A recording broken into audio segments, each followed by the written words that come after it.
take two, because take one I was babbling. It's the same setup, but I won't babble quite as much, I hope.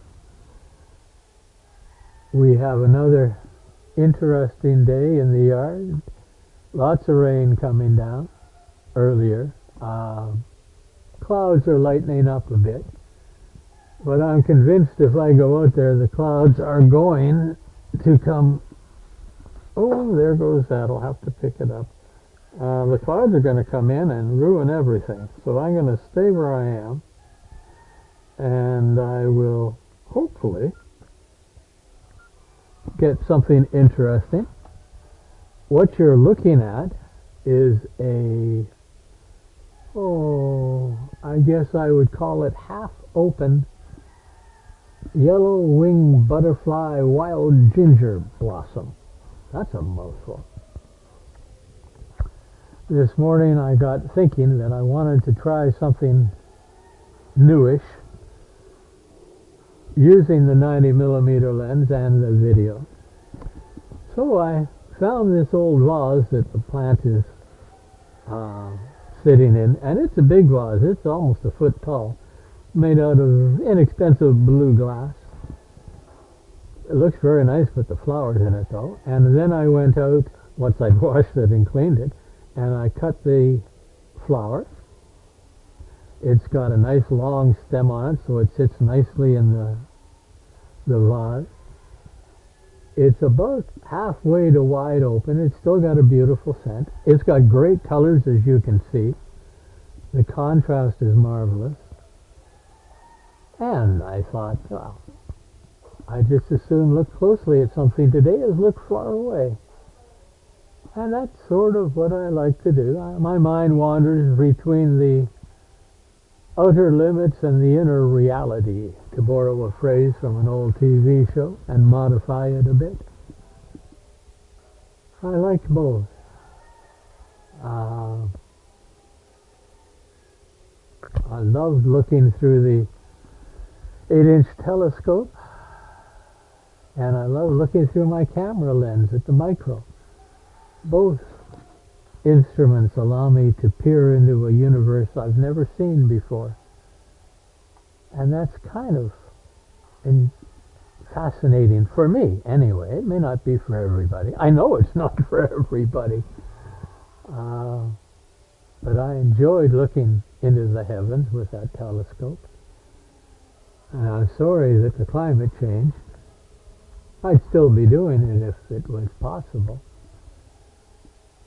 You have no idea what it's like, folks.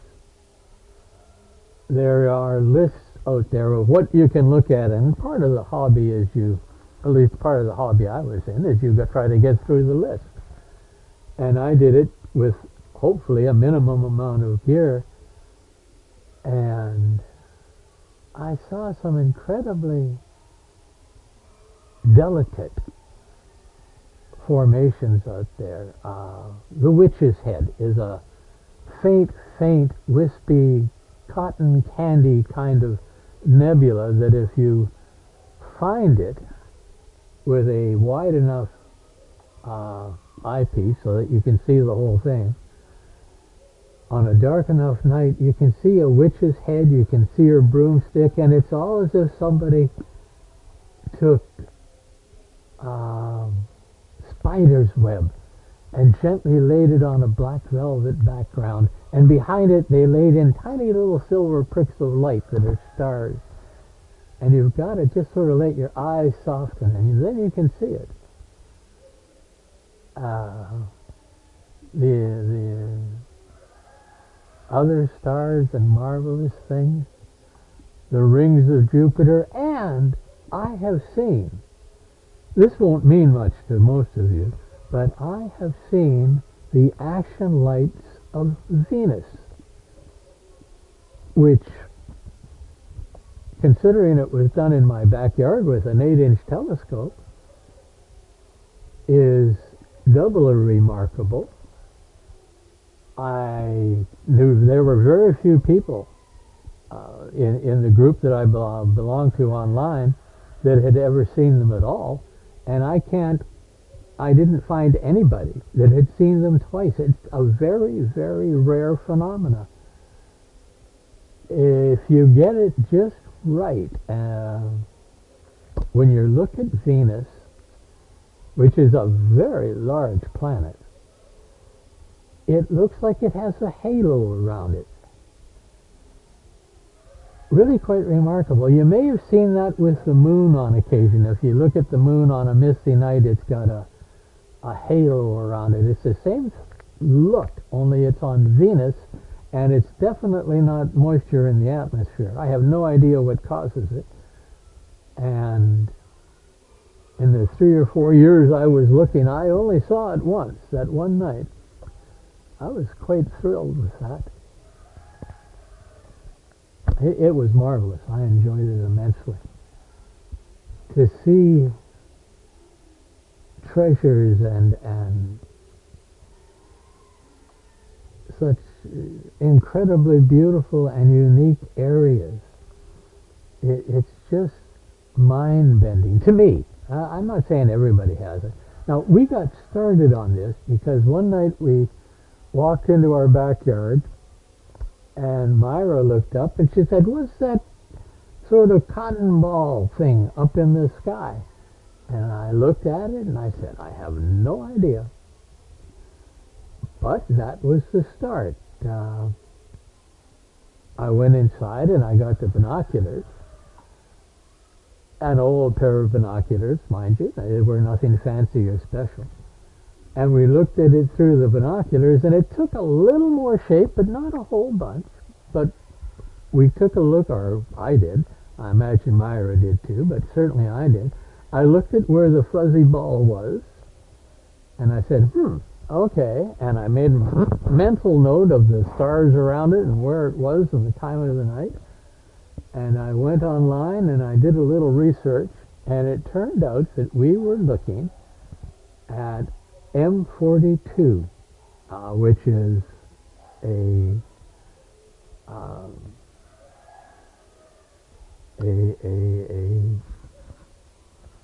nebula in Orion, the Hunter, in the sky in Orion's belt, if memory serves. And that got us started.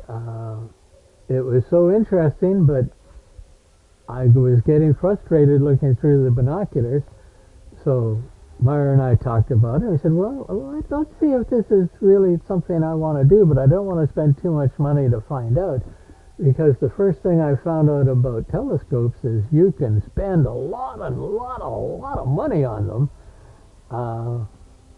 or you can spend not so much. So we started with a 4 1/2 inch diameter on the mirror, reflecting telescope on a tripod, and it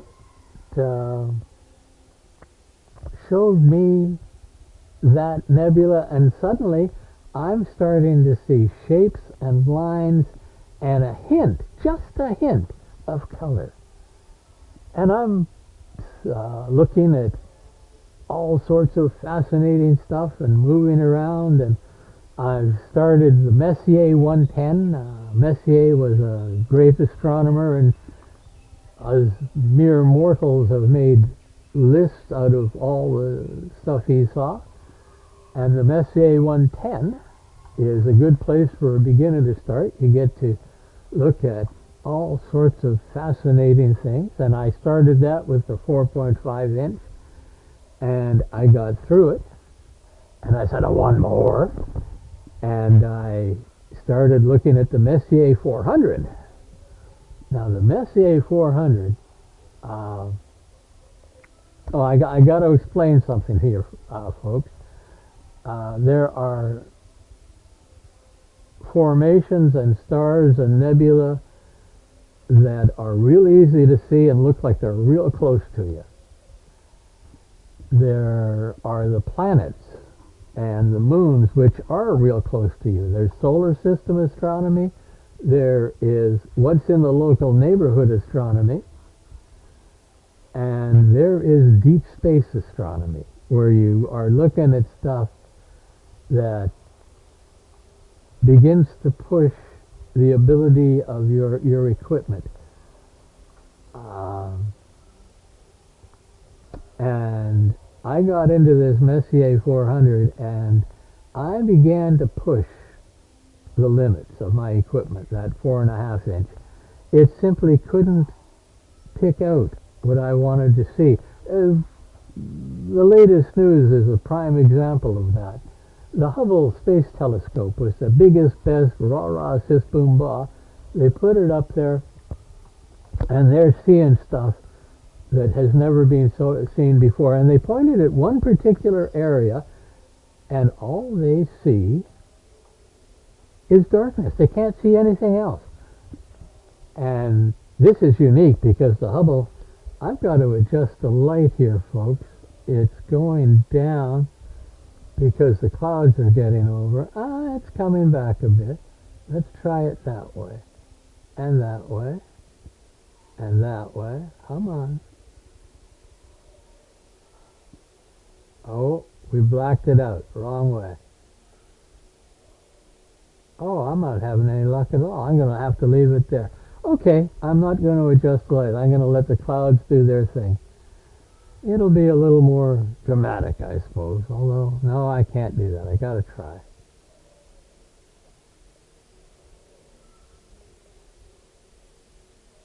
Okay. I'm just sort of, this is what you get when you get into astronomy and then photography. No, the best I'm going to get is what I got. That's all I can get you, folks. It's so dark out that I'm beginning to lose the picture. So be it. But I was pushing my limits. Hubble. It looked at a spot and it was just black, dark, gone. Like I just lost the picture here. They put up the new James Webb telescope, pointed it at the same spot, and the James Webb is seeing the most incredible sight of galaxies and stars and clusters and nebula. Exactly same spot, different equipment. And I needed different equipment. So I got an 8-inch instead of the 4.5-inch on a pension. Money matters, so I went with a 8-inch light bridge reflector on a Dobsonian mount. You can look that up on the web if you want. They still make them. And what I found out later is that my research that I had done for what type do I want really made sense, because in amateur astronomy, visual amateur astronomy, that is, the most used size is 8-inch. It does everything well, some things exceptionally well, and very little does it do poorly. It's even good if you want to do astrophotography if you have the right mount and setup. But I was just visual. Ooh, we have the sunbirds back. One sitting up there in the cut bamboo, and it's got a beautiful scarlet red upper body and head. It just flew away. And I'm not going to try to catch it, because if I do, I'll lose everything. But then I was starting to get into deep space, and it was incredible. I was able to see wonders and nebula and planetary nebula and stuff that I had never even dreamed of. I got about halfway through the Herschel 400, and then the clouds rolled in forever and perily. But I have no idea. Oh yeah, there's just the joy of looking. And I saw all these things, and I was just utterly humbled and amazed and elevated all at the same time because of what I could see and the perspective of me being in it. When I went to the camera, I started with the Fujifilm S4200, a very basic bridge camera, great camera for getting into something. Myra bought it for me. She thought it was inexpensive. It looks like it can do stuff, and Brian can find out if he likes it or not, because he can't do the astronomy anymore. We'll see if he likes photography. It was her idea. Everything is. Well, not everything, but a lot of things. She's got a good mind. And I went into that, and oh wow, this is great. And after about a year, I had gotten to the limit of what that camera could show me for fine detail. Think about the difference between what you've seen with the photography in this video when I use the 18 to 55 zoom or just stick with the 90. There's a real difference in quality.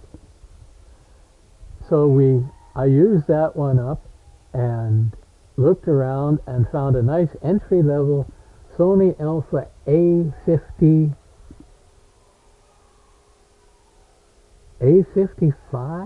I'm tempted to say. I think it's a Sony Alpha A55.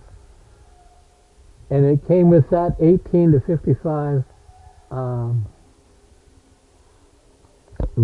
kit lens. And again, it took me about a year, but after a year, the screen at the back quit working, and before the screen quit working, I had gotten to where I'm not getting enough out of this either, but the camera, I can change lenses, so I bought this lens and put it on that camera. When that camera broke, I bought this camera, which is the Alpha A68, and I thought it was an introductory level, replacing the one I had because they had quit making it. But it's actually quite an advanced camera, doing great work, and hooked up with this 90mm, it does stunning work. I have won awards for some of the pictures I've taken. Well, not awards, but I've placed first, second, and third in various competitions. Well, there's the timer, and it says 17 minutes. So I'll turn that off, and I'll start wrapping all this up. And I'm amazed at what I see, because my eyes are bad, and when I take these pictures, I don't even know what I'm actually taking a picture of half the time. I know what I want, and I know there's something beautiful there, but until I get in and put it on the big monitor, I don't know what I've got. Same with this today. I think it looks great. As the photographer said to the couple he took the wedding pictures of, well, it all looked good in the camera. Didn't look so good when he got it out of the camera, though. But I have focused this by hand. I've adjusted what I could for the light, and I think it's going to look kind of pretty. I hope you enjoy looking at it for as long as I've been talking. It is a wonderful world that I see through my camera. And as I said, I wanted to try something different today. I wanted to be creative, and the reason for that is very simple. I can't get a new camera, according to the deal I made with my lady, until I use up all the potential of this one and or it breaks. And as it shows no indication of breaking, I have to figure out a way to use all of the potential for what I've got, and I don't think I've even touched 30% of that potential yet, which is kind of amazing. I mean, I talked to B&H camera stores, to their video expert, and I said, I want to get a video camcorder because I'm starting to do this with my Sony, and I think I could use a camcorder. And the salesman for B&H said, I'll tell you what, you've got a great camera that does great recordings. Why don't you learn how to use that first and come back in a year or two? And I said, oh, that sounds like a good idea, thank you. And I've been trying it that way ever since. Okay, now we're coming up to 20 minutes. The 3-minute warning bell has gone. I hope this works well. I love the colors, at least in the screen. I love dark earth tones and high contrast and shadows and softness and clarity all at the same time. So we'll see what I've got. I hope you folks have a good day, wherever you are. I hope I do. And if the gods are willing, I'll make another video tomorrow, and perhaps you'll take the time to pop onto the website and enjoy it. I hope so. Anyway, if they make sense at all, and if you find them beautiful, I have done my work and I'm a success. That's all, folks. Bye-bye for now.